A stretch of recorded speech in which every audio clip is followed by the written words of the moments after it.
Hello friends, स्वागत है आपका हमारे चैनल टारगेट विद सोनू में। फ्रेंड्स, आप लोग कैसे हैं? आई होप आप लोग अच्छे होंगे और अपनी प्रिपरेशन अच्छे से कर रहे होंगे। फ्रेंड्स, मैं आज आपको सीटीपी का प्रैक्टिस सेकंड करा रही हूँ सीटेट के लिए। तो फ्रेंड्स, हम लोग देखते हैं क्वेश्चन नंबर फर्स्ट।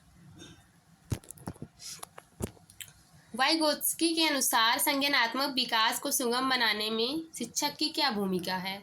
छात्र को जानकारी और ज्ञान प्रदान करना, आलंबन के माध्यम से छात्र के सीखने का मार्गदर्शन और समर्थन करना, छात्र को पूरी तरह से स्वतंत्र रूप से सीखने की अनुमति देना, केवल उन्हीं कार्यों को देना जो विद्यार्थी वर्तमान में स्वतंत्र रूप से कर सकते हैं। तो इसमें केवल शब्द क्या हो जाएगा? निगेटिव हो जाएगा, ये गलत है। तो वाइगोत्स्की ने संज्ञानात्मक विकास में अपने सिद्धांत में क्या कहा है? छात्र को पूरी तरह स्वतंत्र रूप से सीखने की अनुमति देना, ये भी नहीं होगा।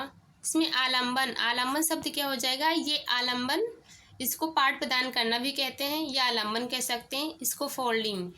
इसमें क्या होता है कि बच्चा पहले स्टार्टिंग में बच्चे की टीचर क्या होता है? हेल्प करता है बच्चे की प्रश्न को सॉल्व करने में स्टार्टिंग में। फिर बच्चा क्या होता है? अपने आप से खुद प्रश्न को सॉल्व करता है, तो इसे पाठ प्रदान करना कहा जाता है। तो इसका सेकंड सही हो जाएगा फर्स्ट का। नेक्स्ट क्वेश्चन देखेंगे।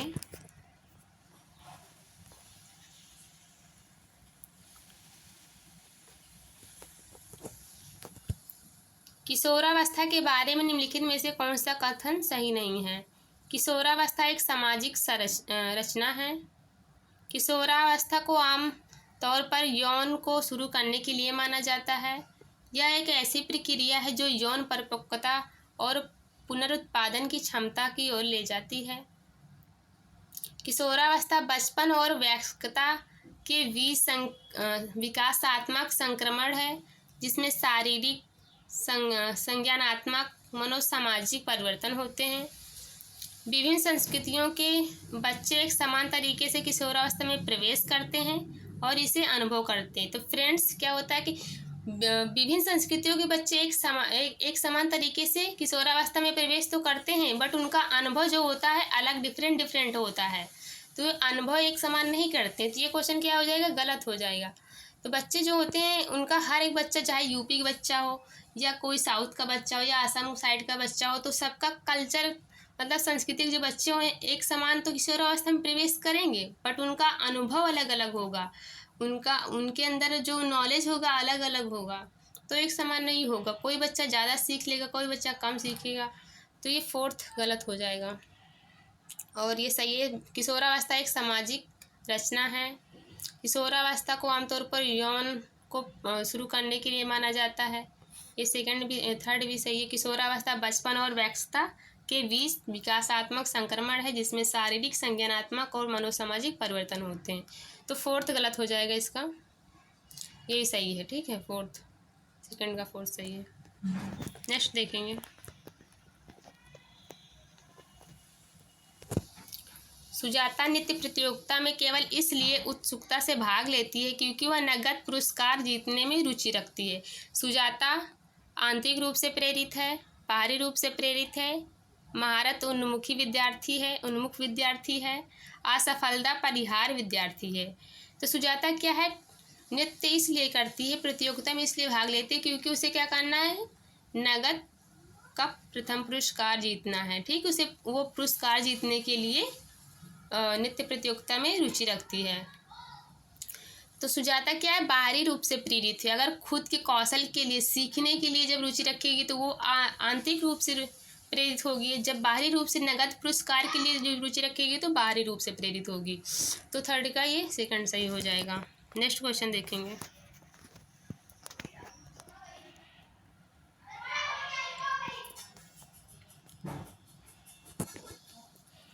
शिक्षार्थियों के बीच व्यक्तिगत भिन्नताओं को संबोधित करने के लिए एक शिक्षक को मतभेदों को असामान्य एक प्रकार की कमी के रूप में स्वीकारना चाहिए। व्यक्तिगत भिन्नताओं को नज़रअंदाज करना चाहिए। भिन्नताओं को मानव विविधता की प्रत्यक्ष विशेषता के रूप में मानना चाहिए। सभी विद्यार्थी के लिए एक आनम में समान पाठ्यक्रम लागू करना चाहिए। तो आनम में क्या हो जाएगा, ये निगेटिव वर्ड है, ये गलत हो जाएगा। भिन्नताओं को मानव विविधता की प्रत्यक्ष विशेषता के रूप में मानना चाहिए, ये सही है। जो भिन्नता होती है बच्चों के अंदर, सभी बच्चे क्या होते हैं, अलग अलग होती है। स्कूल में देखो सारे बच्चे एक समान तो होते नहीं, सबकी सोच अलग होती है, किसी की मानसिक क्षमता अधिक होती है, किसी की कम होती है। तो सभी भिन्नताएं क्या होती हैं, इसको एक विशेषता के रूप में मानना जाना चाहिए। तो बच्चे क्या करेंगे, एक दूसरे से मतलब किसी भी क्वेश्चन को सॉल्व करना कुछ भी, तो एक दूसरे से डिस्कस करेंगे तभी तो सीखेंगे। तो नज़रअंदाज नहीं करेंगे, गलत हो जाएगा। कमी के रूप में स्वीकार नहीं करेंगे, तो ये थर्ड सही हो जाएगा इसका। नेक्स्ट क्वेश्चन देखेंगे।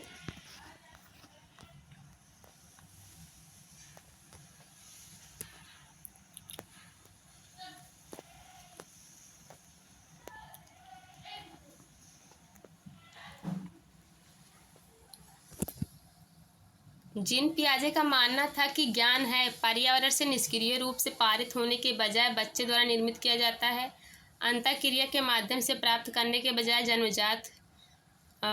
जन्मजात और दिया हुआ होता है। अधिक जानकार अन्य लोगों के साथ बातचीत से सह-निर्मित होता है। एक दृश्य व्यवहार परिवर्तन है जिसे विश्वसनीयता के साथ मापा जा सकता है। तो एक दृश्य व्यवहार परिवर्तन है जिसे विश्वसनीयता के साथ मापा नहीं जा सकता है, ये गलत हो जाएगा। अधिक जानकार या अन्य लोगों के साथ बातचीत करके निर्मित होता है, ये तो वाइगोस्की ने कहा है। अंतःक्रिया के माध्यम से प्राप्त करने के बजाय जन्मजात होता है, ये तो थोड़ी पियाजे ने कहा है कि जो ज्ञान होता है वो जन्मजात नहीं होता है, वो मतलब जन्मजात नहीं होता है, इसमें तो जन्मजात होता है ऐसा कहा, तो गलत हो जाएगा ये। पर्यावरण से निष्क्रिय रूप से पारित होने के बजाय बच्चे द्वारा निर्मित किया जाता है। तो पियाजे ने क्या कहा है, बच्चे अपने ज्ञान की रचना खुद से करते हैं, वो खुद से निर्मित करते हैं अपने ज्ञान, तो ये फर्स्ट सही हो जाएगा।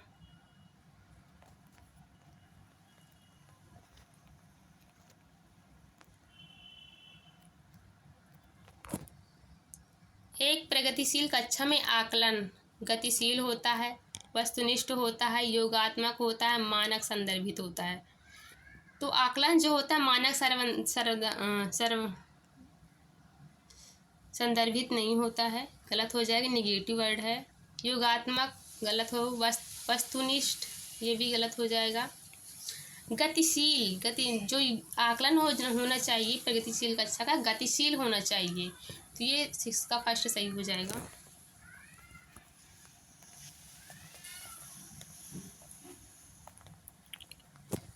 निम्न में से कौन सी प्रक्रिया वातावरण से प्राप्त जानकारी के अर्थ निर्माण और इससे स्मृति में आगे संग्रहित करने के लिए आवश्यक है?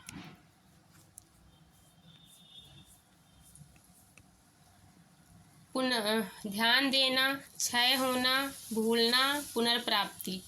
तो कौन सी प्रक्रिया जो वातावरण से प्राप्त जानकारी के अर्थ निर्माण और स्मृति में उसको संग्रहित करने के लिए आवश्यक होती है, ऐसी कौन सी प्रक्रिया है? तो पुनर्प्राप्ति ये गलत हो जाएगा। भूलना, जब भूलना होगा तो हम उसे संग्रहित कैसे करेंगे? क्षय हो जाएगा, ये भी गलत हो जाएगा। ध्यान देना, जब किसी चीज़ पे हम ध्यान देंगे फिर उसके बाद क्या होगा, तभी तो हम उसको अपने दिमाग में संग्रहित करेंगे, उसको रखेंगे।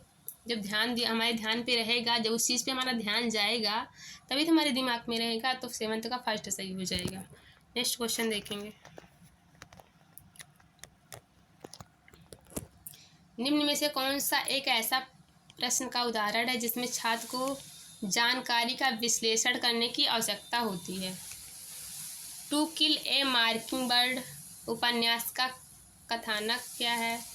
टू किल ए मॉकिंग बर्ड उपन्यास का विषय क्या है? टू किल ए मॉकिंग बर्ड में लेखक प्रतीकवाद का प्रयोग कैसे करते हैं? टू किल ए मॉकिंग बर्ड का नायक कौन है? तो इसमें क्या हो जाए, नायक पूछ लेंगे तो इसमें क्या होगा, अब इसमें कोई विश्लेषण होगा, नायक का नाम बता देंगे। प्रतीकवाद का उपयोग कैसे करते ये भी नहीं होगा। टू किल ए मॉकिंग बर्ड उपन्यास का विषय पूछेंगे, इसका विषय क्या है, तो विषय में इसमें क्या हो जाएगा, उपन्यास में वर्णित घटनाओं के बारे में, पात्रों के बारे में विचार करेंगे और लेखन शैली के बारे में विचार करेंगे। तो उपन्यास का विषय क्या है, तो ये इसका सेकंड सही हो जाएगा।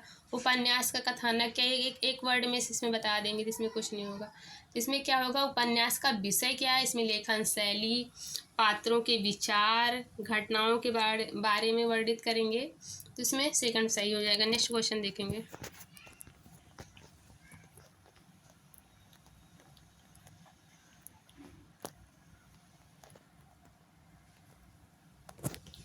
अभिकथन ए है, शिक्षकों को निरंतर अपनी स्वयं के रूढ़वादिता और पूर्वग्रहों पर भी चिंतन करना चाहिए। और कारण क्या है, सांस्कृतिक रूप से उत्तरदायी शिक्षण का अर्थ है कि शिक्षक चिंतनशील हो। तो ये तो सही है, जो क्या होते हैं, जो शिक्षक को अपने स्वयं के रूढ़वादिता और पूर्वग्रहों पर विचार करना चाहिए, ये सही है। कि शिक्षक जब अपने खुद के मतलब क्या गलती कर रहा है, क्या नहीं कर रहा है, उसमें खुद के ऊपर विचार करना चाहिए, ये सही है। और सांस्कृतिक रूप से उत्तरदायी शिक्षण का अर्थ है कि शिक्षक चिंतनशील हो, ये भी सही है। शिक्षक का चिंतनशील होना बहुत ज़्यादा ज़रूरी है। तो इसमें ए आर दोनों सही है और ए आर की सही व्याख्या करता है। इसमें फर्स्ट क्वेश्चन आंसर सही हो जाएगा, फर्स्ट सही हो जाएगा। नेक्स्ट देखेंगे हम लोग।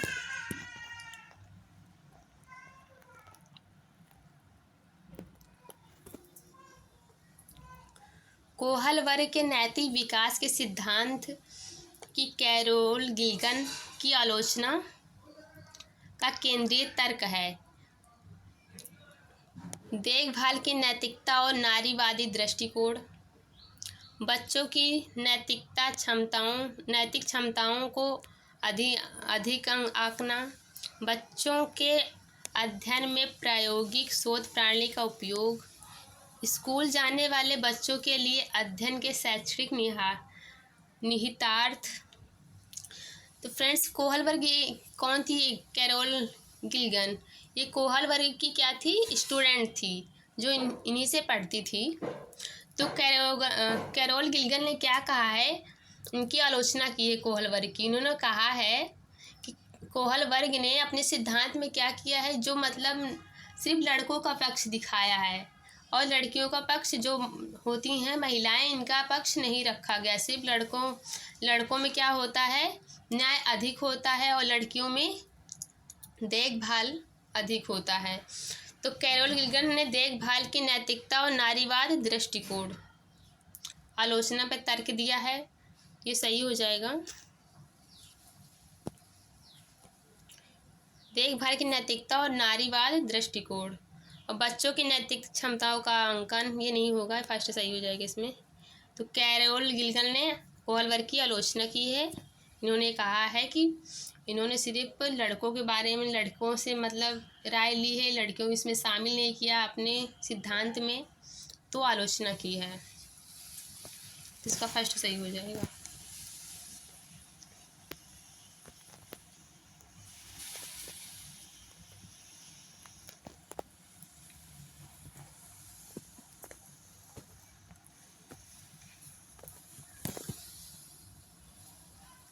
अभिकथन है, वास्तविक जीवन की समस्याओं और मूर्त अनुभवों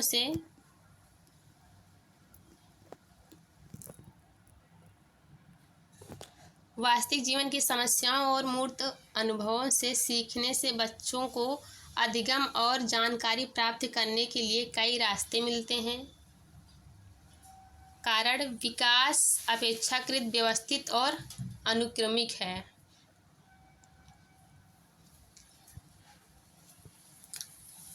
तो क्या वास्तविक जीवन की समस्या और मूर्त अनुभव से सीखने से बच्चे क्या होते हैं, बच्चों को अधिगम की जानकारी प्राप्त करने के लिए कई रास्ते मिलते हैं, तो सही हो जाएगा। और विकास क्या है, अपेक्षाकृत व्यवस्थित और अनुक्रमिक है।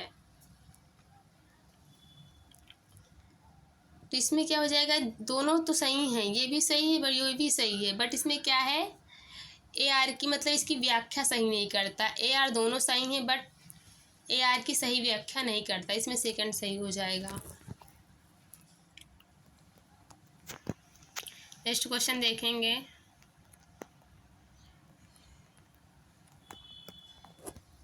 अपठन वैकल्य डिस्लेक्सिया एक स्थिति है जो शिक्षार्थी की क्षमता को प्रभावित करती है। भावनात्मक चित्र बनाने, तंत्रिकीय न्यूरोलॉजिकल, ध्वनि को प्रतीकों चिन्हों के साथ जोड़ने, शारीरिक साथियों के साथ समाजीकरण, संवेदी शारीरिक गतिविधि का समन्वय। तो अपठन वैकल्य डिस्लेक्सिया क्या होता है? डिस्लेक्सिया जो होता है इसमें पढ़ने में प्रॉब्लम होती है। डिस्लेक्सिया पढ़ने में प्रॉब्लम होती है इस बीमारी में।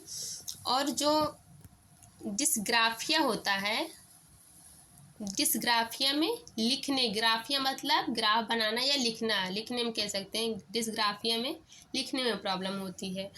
तो डिस्लेक्सिया पढ़ने में, इसमें क्या होती है? भावनात्मक चित्र बनाएं, ये गलत हो जाएगा। तंत्रिकीय न्यूरोलॉजिकल प्रॉब्लम, ध्वनि प्रतीकों के चिन्हों के एक साथ जोड़ने में प्रॉब्लम होती है, इसका सेकंड सही हो जाएगा। ये गलत हो जाएगा। समाजीकरण, संवेदी शारीरिक गतिविधियों के समन्वय, इसमें सेकंड सही हो जाएगा। क्योंकि जब इसमें ध्वनियों को प्रतीकों चिन्हों के साथ जोड़ने में जो प्रॉब्लम होगी उसे डिस्लेक्सिया कहेंगे, जो पढ़ने में हमें प्रॉब्लम होगी।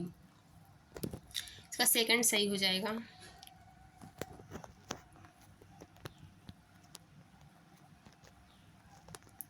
Next question. एक माध्यमिक स्कूल शिक्षक छात्र को संकल्पनाओं और वास्तविक दुनिया के अनुप्रयोगों के संबंध में बनाने में मदद करके सार्थक सीखने को सक्षम बनाना चाहता है। निम्न में से कौन सी गतिविधि एक उपयुक्त शैक्षणिक रणनीति, उपयुक्त शैक्षिक रणनीति इसमें से कौन सी है? छात्रों को नियम और परिभाषाएं याद करने के लिए दें। विद्यार्थियों से बहुविकल्पीय प्रश्न वाली कार्यपत्रक पूरी करने के लिए कहें। विद्यार्थियों को उद्दीपक प्रतिक्रिया अनुबंधन की विविध द्वारा सीखने को कहें।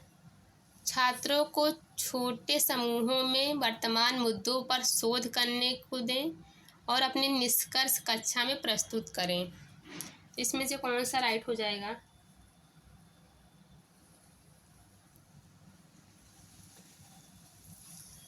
छात्रों को नियम और परिभाषाएं याद करने के लिए नहीं देंगे, गलत हो जाएगा। बहुविकल्पीय प्रश्न वाली कार्यपत्रक पूरी करने के लिए नहीं कहेंगे, इसमें पूरा करने के लिए क्या देना, उन्हें टाइम पास थोड़ी ना करवाना है बच्चों से। उद्दीपक प्रतिक्रिया अनुबंधन की विधि द्वारा सीखने के लिए कहें, ये भी गलत हो जाएगा। बच्चों को छोटे समूहों में वर्तमान मुद्दों पर शोध करने के लिए दें और अपने निष्कर्ष कक्षा में प्रस्तुत करने के लिए दें। तो बच्चे जब छोटे छोटे समूहों में एक साथ पढ़ेंगे तभी तो सीखेंगे। इसका फोर्थ सही हो जाएगा और सारे गलत हैं, फोर्थ सही है, राइट। नेक्स्ट देखेंगे हम लोग। कोहल वर्ग के नैतिक विकास की किस अवस्था में बच्चों के तर्क कानून की नैतिकता के इर्द गिर्द घूमते हैं? पूर्व पारंपरिक नैतिकता, पारंपरिक नैतिकता, विषम नैतिकता, स्वायत्तता। तो कोहल वर्ग ने अपना नैतिक विकास का सिद्धांत दिया है। इसमें 3 स्तर हैं और तीनों के 2-2 चरण होते हैं। फर्स्ट में क्या होता है? दंड एवं आज्ञा पालन व्यवस्था और यांत्रिक सापेक्ष नैतिकता। और सेकंड में क्या होता है? पारंपरिक, सेकंड में पारंपरिक नैतिकता होती है। सेकंड में नैतिकता होती है, नैतिकता होती है, और फोर्थ में होती है उत्तर पारंपरिक नैतिकता। इसमें कानून की नैतिकता के इधर गिर्द बच्चा किसमें घूमेगा?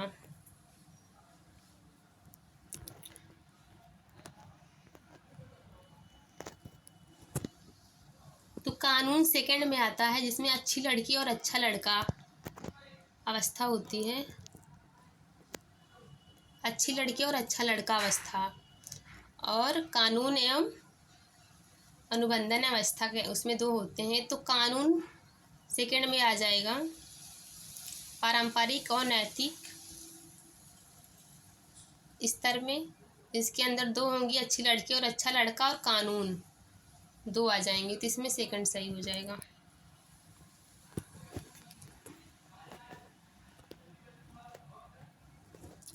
निम्न में से कौन सा एक समावेशी कक्षा का उदाहरण नहीं है?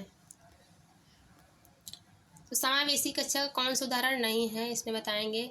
विविध दृष्टिकोणों का समावेश, उचित समावेशन का पालन, विभेदन निर्देशन देना, प्रतिस्पर्धी लोकाचार को प्रोत्साहित करना।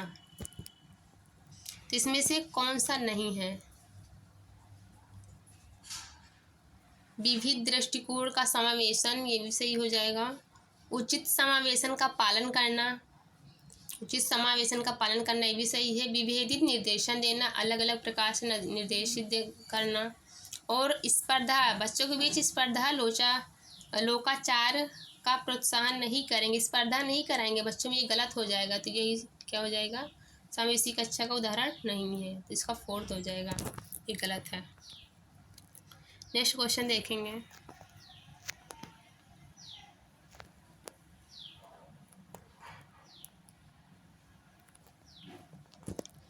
रचनात्मक मूल्यांकन के लिए कार्य की प्रगति को दर्शाते पोर्टफोलियो एक प्रभावी प्रणाली है, क्योंकि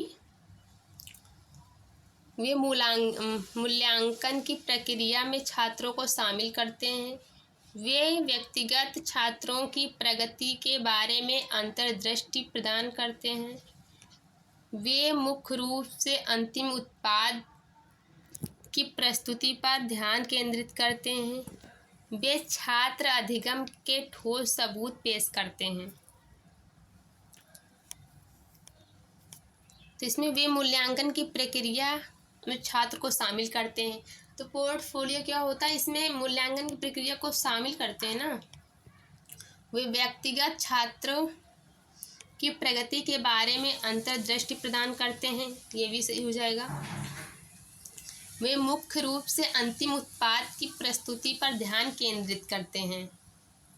नहीं, अंतिम उत्पाद नहीं होता, ये अंतिम मतलब रिजल्ट नहीं होता है, गलत हो जाएगा। वे छात्र अधिगम के ठोस सबूत प्रस्तुत करते हैं। तो इसमें फर्स्ट, सेकंड और फोर्थ सही हो जाएगा। फर्स्ट, सेकंड और ये सी नहीं होगा, फोर्थ। इसमें फोर्थ ये सही हो जाएगा। फर्स्ट, सेकंड और ए, बी और डी, इसका फोर्थ नंबर सही हो जाएगा। नेक्स्ट क्वेश्चन देखेंगे। निम्न में से कौन सा एक महारत लक्ष्य अभिविन्यास का वर्णन करता है? महारत मतलब बच्चा खुद से जो सीखता है रचनात्मक रूप से, वो महारत अभिविन्यास का वर्णन करता है। दूसरों के साथ प्रतिस्पर्धा करने के लिए एक निश्चित स्तर के प्रदर्शन को प्राप्त करने पर ध्यान देना, किसी कार्य के लिए अपनी कौशल और समझ को सुधारने पर ध्यान देना, बाहरी पुरस्कार प्राप्त करने के लिए उच्च ग्रेड प्राप्त करने पर ध्यान देना, अपमान के डर से असफलता या सजा से बचने पर ध्यान देना। तो महारत लक्ष्य अभिविन्यास क्या होता है? जब बच्चा कौशल के लिए खुद से सीखता है, अपने मन से, उसके अंदर एक लगन होती है, तो वो खुद के लिए, कौशल के लिए सीखता है। तो दूसरों से स्पर्धा के लिए नहीं है महारत लक्ष्य अभिविन्यास, गलत है। किसी कार्य के लिए अपनी कौशल समझ को सुधारने के लिए क्या होता है? बच्चा अपनी कौशल समझ को सुधारने के लिए महारत लक्ष्य अभिविन्यास सीखता है। तो ये क्या हो जाएगा? अपने कौशल को सुधारने के लिए। बाहरी पुरस्कार, ये गलत हो जाएगा। और अपमान से, डर से, असफलता या सजा से बचने के लिए नहीं। महारत लक्ष्य अभिविन्यास में क्या होता है? कौशल के लिए, समझ के लिए, अपनी समझ को मजबूत करने के लिए सीखता है। तो सेकंड इसका सही हो जाएगा। नेक्स्ट देखेंगे।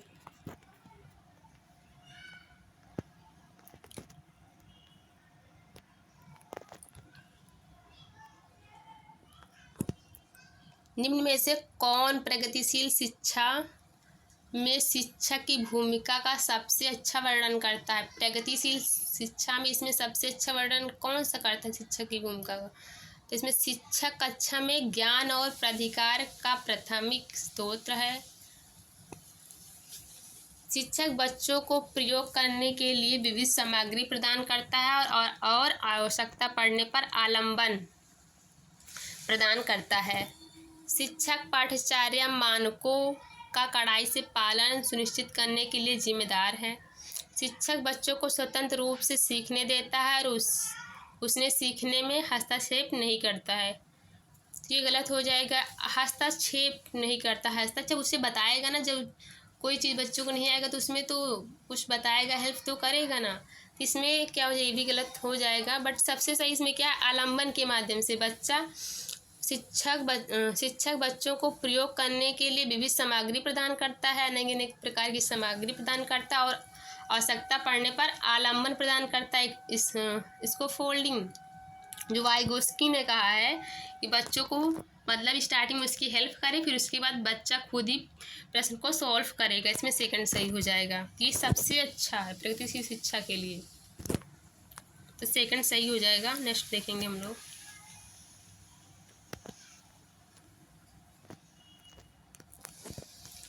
पाठ्य पुस्तकों और मीडिया में विभिन्न जेंडर का प्रतिनिधित्व कितना और किस तरीके से किया जाता है? जैसे महत्वपूर्ण प्रश्न पूछने से किसको प्रोत्साहन मिलेगा? जेंडर रूढ़िवादिता पर सवाल उठाना, जेंडर स्थिरता को मजबूत करना, जेंडर पहचान को मजबूत करना और जेंडर भूमिका की नम्यता के हतोत्साहित करना। तो इसमें जेंडर प्रतिनिधित्व कितना और किस तरीके से किया जाता है, इसके बारे में कौन सा सही हो जाएगा? तो इसमें जेंडर भूमिका की नम्यता, ये नेगेटिव वर्ड है, हतोत्साहित नहीं करेंगे। जेंडर पहचान को मजबूत करना, ये नहीं होगा। जेंडर स्थिरता को मजबूत करना, इसमें फर्स्ट सही हो जाएगा। जेंडर रूढ़ियों पर सवाल उठाना, उसमें जेंडर में रूढ़िवादिता जो होती है कि बच्चे जो लड़के होते हैं वो पढ़ने में अच्छे होते हैं, लड़कियां पढ़ने में अच्छी नहीं होती हैं। तो इसमें बहुत सारी चीज़ें होती हैं, कंपेयर करते हैं, लड़कियां क्या अच्छा खाना बनाती हैं, लड़के नहीं बना पाते, ऐसे बहुत सारी जो कंपेरिजन करते हैं लड़कों लड़कियों से। तो इसमें जेंडर रूढ़िवादिता बोलते हैं उसे। तो जेंडर रूढ़ियों पर सवाल उठाना, इससे होगा। इसमें फर्स्ट सही हो जाएगा। नेक्स्ट हम लोग देखेंगे। जीन पियाजे के अनुसार चिन्ह के लिए चिन्हों का प्रयोग करने की क्षमता, जैसे कि अक्षर X को अज्ञात अंक के लिए मानने की क्षमता के दौरान विकसित होती है और विद्यार्थी को सीखने में सक्षम बनाती है।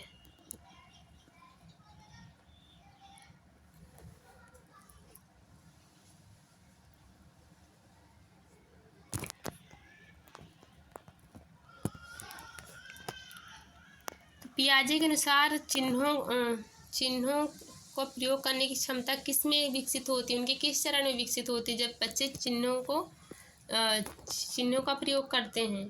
तो मूर्त संक्रियात्मक अवस्था, बीजगणितीय और गणना करना, और मूर्त संक्रियात्मक अवस्था संरक्षण और क्रमबद्धता, औपचारिक संक्रियात्मक अवस्था बीजगणित और गणना करना, औपचारिक संक्रियात्मक अवस्था संरक्षण और क्रमबद्धता। इसमें मूर्त संक्रियात्मक अवस्था में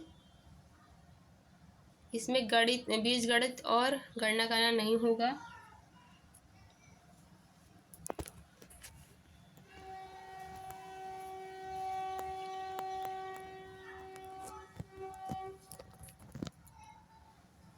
मूर्त संक्रियात्मक अवस्था में संरक्षण का अभाव, क्रमबद्धता भी नहीं होगा। औपचारिक संक्रियात्मक अवस्था, इसमें बीजगणित और गणना करना होगा। और इसमें क्या है, अनौपचारिक संक्रियात्मक अवस्था में संरक्षण। अनौपचारिक में संरक्षण तो सेकंड वाले में होता है, सेकंड अवस्था में। फर्स्ट क्या होती है? फर्स्ट अवस्था, इसमें 4 अवस्थाओं के बारे में बताया जीन पियाजे ने। फर्स्ट है, नाम नहीं याद आ रहा है फ्रेंड्स। इसमें 4 अवस्थाओं के बारे में बताया गया है। एक संवेदी पेशी अवस्था, सेकंड, अभी हम लास्ट में बताएंगे इसके बारे में। तो इसमें से थर्ड सही हो जाएगा। नेक्स्ट क्वेश्चन देखेंगे हम लोग।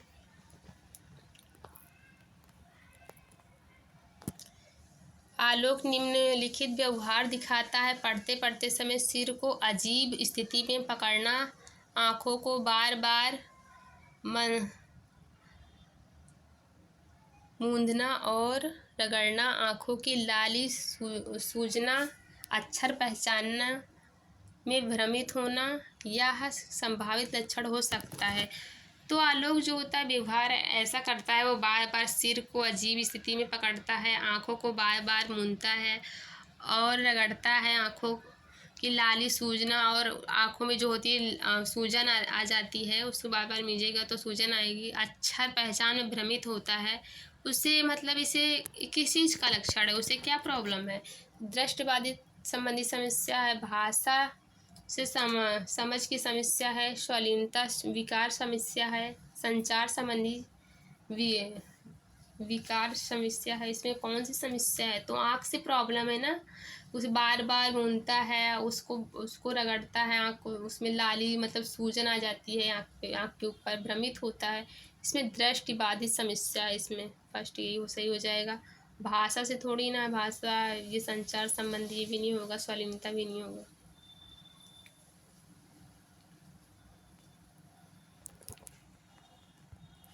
तो इसमें फर्स्ट सही हो जाएगा। नेक्स्ट देखेंगे हम लोग।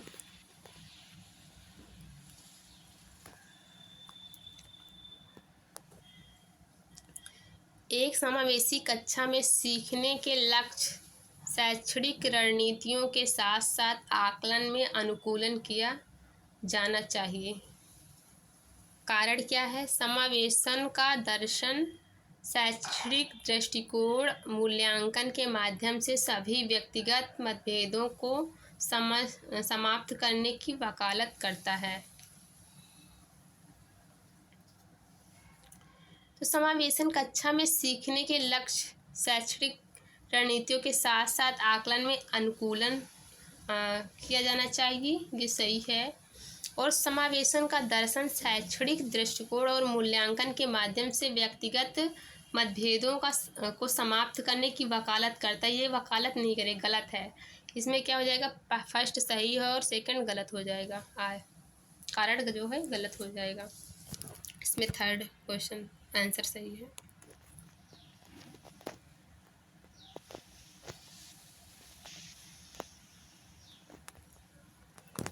लेवाइगोस्की के अनुसार बच्चे डॉट के साथ अंतःक्रिया के अनुभव से लाभान्वित होते हैं और उनके कार्यों को कर पाते हैं जो उनके समीप दूराभिमुख विकास के क्षेत्र के डॉट हैं। तो क्या है? वाइगोस्की ने क्या कहा है? अधिक जानकार अन्य या अंदर, अधिक जानकार अन्य बस बाहर, भौतिक वातावरण अंदर, भौतिक वातावरण बस बाहर।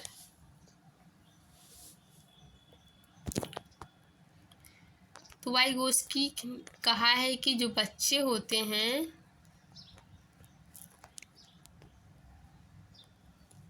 वो अधिक जानकार, जो उनसे ज़्यादा अधिक जानते हैं, उनके साथ अंतःक्रिया के अनुभव से लाभान्वित होते हैं और उन कार्यों को कर पाते हैं जो उनके समीप दूराभिमुख विकास के क्षेत्र के अंदर हैं। तो वाइगोस्की कहते हैं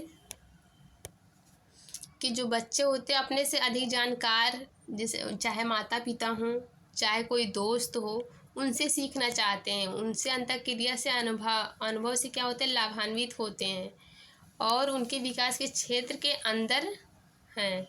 तो इसमें फर्स्ट सही हो जाएगा। अधिक जानकार से सीखेंगे, जो बच्चा होता है वो उनसे अधिक जानकार कम जानकार से थोड़ी ना सीखेगा, अधिक जानकार से सीखेगा और उनके साथ अंतःक्रिया करके लाभान्वित होगा। और ये क्या ZPD जो होता है, ZPD वही है।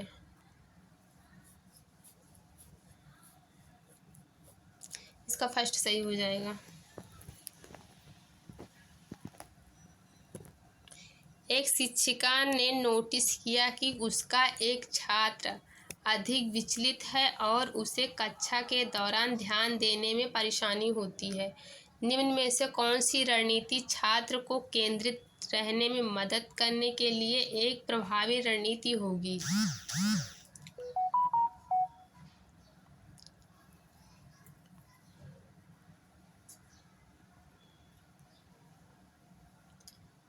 छात्र को कक्षा के दौरान बार बार करने के लिए कार्य देना, छात्र को सख्ती से अपना अवधान अवधि बढ़ाने के लिए कहना, स्वनियमन और समय प्रबंधन के लिए छात्र को टाइमर देना, माता पिता को बुलाकर छात्र के खिलाफ सख्त अनुशासनात्मक कार्रवाई करना।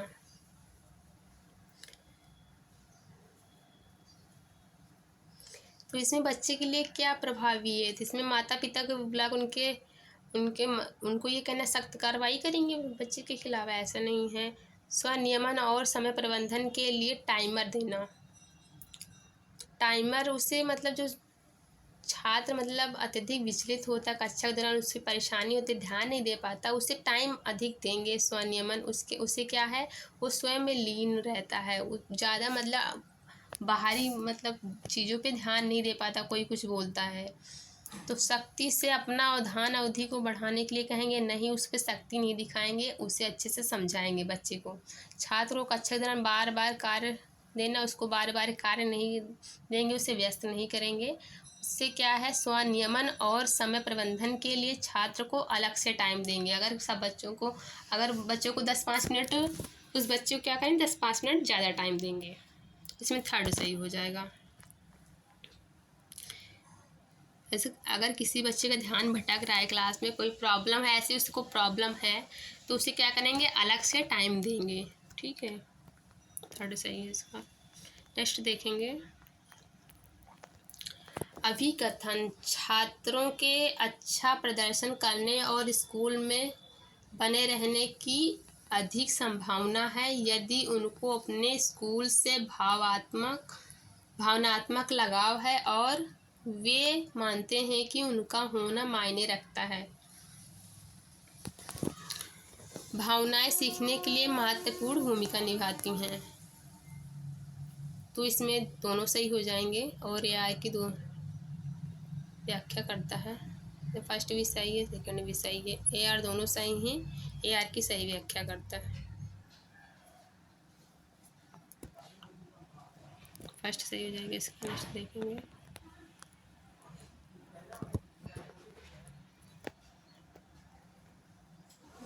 निम्न में से कौन सा संरचनावादी अधिगम सिद्धांत का मूल सिद्धांत है? संरचनावादी अधिगम का मूल सिद्धांत कौन सा है? शिक्षकों के छात्रों को प्रत्यक्ष निर्देशन और स्पष्ट मार्गदर्शन प्रदान करना। अधिगम तब होता है जब छात्र को शिक्षक से सही उत्तर और प्रतिपुष्टि मिलती है। छात्र अपने पर्यावरण के साथ सक्रिय संलग्नता के माध्यम से अपने ज्ञान का निर्माण करते हैं। अधिगम मुख्य रूप से एक निष्क्रिय प्रक्रिया है जिसमें सूचना प्राप्त करना और याद रखना शामिल है। तो अधिगम थोड़ी निष्क्रिय प्रक्रिया थोड़ी ना है, ये सक्रिय प्रक्रिया। इसमें याद थोड़ी ना किया जाता है, इसमें नॉलेज दिया जाता है, इसे याद रटना थोड़ी ना है, ये गलत हो जाएगा। छात्र को अपने पर्यावरण के साथ सक्रिय संलग्नता के माध्यम से अपने ज्ञान का निर्माण करते हैं, ये गलत सही हो जाएगा। संरचनावादी अधिगम सिद्धांत में अधिगम तब होता है जब छात्र को शिक्षक से सही उत्तर और प्रतिपुष्टि मिलती है और शिक्षकों के छात्र से प्रत्यक्ष निर्देशन और स्पष्ट मार्गदर्शन। मतलब सबसे ज़्यादा इसमें सही आंसर यही हो जाएगा, थर्ड सबसे अच्छा। तो थर्ड सही है इसमें। नेक्स्ट देखेंगे सबसे बेस्ट ऑप्शन थर्ड।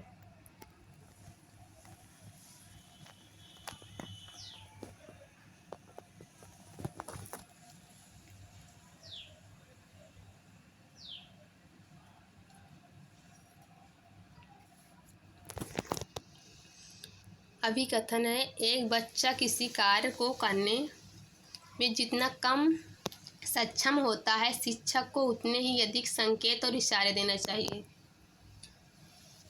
और जैसे जैसे बच्चा अधिक से अधिक कर सकता है, छात्र को कम से कम मदद करनी चाहिए। ये तो सही है। बच्चा जैसे जैसे कम सीखने में होता है, उसे संकेत और इशारे देने चाहिए। जैसे जैसे उसका ज्ञान बढ़ेगा तो उसका जो होगा उसको मदद कम कर देंगे। ऐसा किसने कहा है? वाइगोत्स्की ने कहा है। और बुद्धि को बुद्धिलब्धि की गणना के सटीक रूप से नहीं मापा जा सकता। ये भी सही है। बुद्धिलब्धि को उसको सटीक रूप से थोड़ी ना मापा जा सकता है, ये गलत है। मतलब सही है, दोनों सही हैं। तो दोनों मतलब सही तो दोनों, बट व्याख्या नहीं कर रहा है।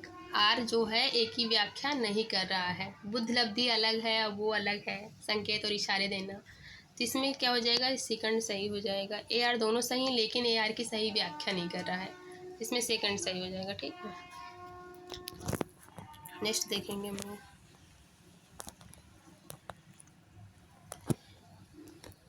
निम्न में से कौन सा समाजीकरण की प्रक्रिया की विशेषता? समाजीकरण की प्रक्रिया की विशेषता कौन सी है? या एक रेखीय प्रक्रिया है, या एक जटिल प्रक्रिया है, या एक बहुआयामी प्रक्रिया है? समाजीकरण एक बहुआयामी प्रक्रिया है या विभिन्न संस्कृतियों में विशिष्ट रूप से होती है?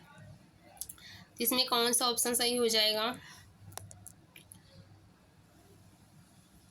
यह एक रेखीय प्रक्रिया है। एक रेखीय प्रक्रिया है। इसमें तो नहीं लग रहा है कि ये रेखीय नहीं है, रेखीय प्रक्रिया नहीं है। समाजीकरण एक रेखीय प्रक्रिया नहीं है, यह एक जटिल प्रक्रिया है।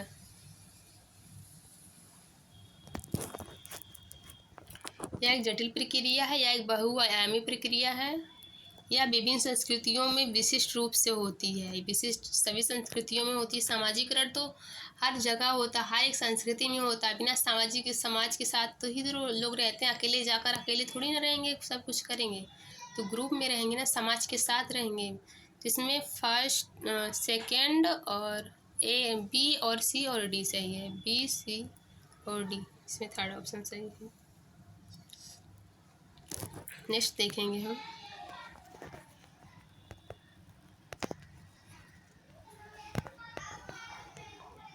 अभिकथन है, वह कोई उद्देश्यात्मक निश्चित लक्ष्य नहीं होता जब कोई बच्चा मध्य बाल्यावस्था या किशोरावस्था में प्रवेश करता है।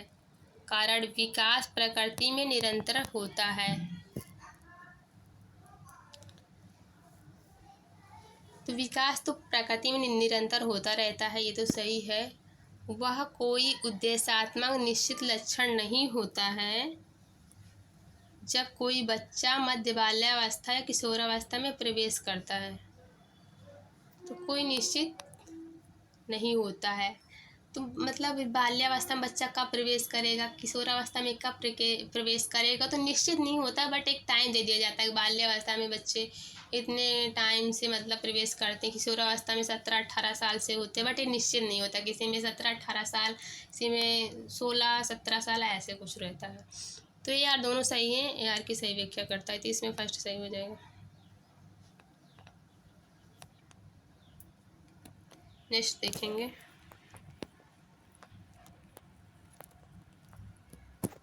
एक प्रारंभिक विद्यालय का शिक्षक छात्र के शैक्षणिक आत्म संप्रत्यय के विकास को दृढ़ से प्रभावित कर सकता है।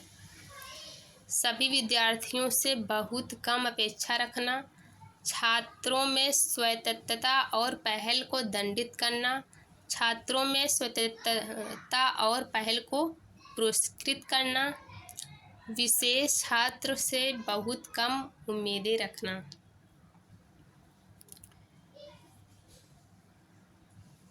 तो कौन सा शैक्षणिक आत्म संप्रत्यय के विकास को दृढ़ता से प्रभावित कर सकता है। विशेष छात्र को बहुत कम उम्मीद रखना, बहुत कम उम्मीद क्यों रखेंगे विशेष छात्र से? और छात्रों में स्वायत्तता और पहल को पुरस्कृत करना। जो छात्र होते हैं वो स्वयं से जो सीखेंगे, स्वायत्तता और पहल, जब उसके छात्र के अंदर जब कोई खुद से कोई कार्य कर रहा है, उसके अंदर कोई नई पहल आएगी तो उसे क्या करेंगे? पुरस्कृत करना, मतलब पुरस्कार नहीं, उसे प्रोत्साहित करेंगे और दंडित नहीं करेंगे, बहुत कम अपेक्षाएं नहीं रखेंगे। इसमें थर्ड सही हो जाएगा। फ्रेंड्स, आई होप आप लोग अच्छे से पढ़ेंगे इसको और क्वेश्चन को सॉल्व करेंगे और अपना स्कोर बताएंगे इसमें कितना है। Thank you.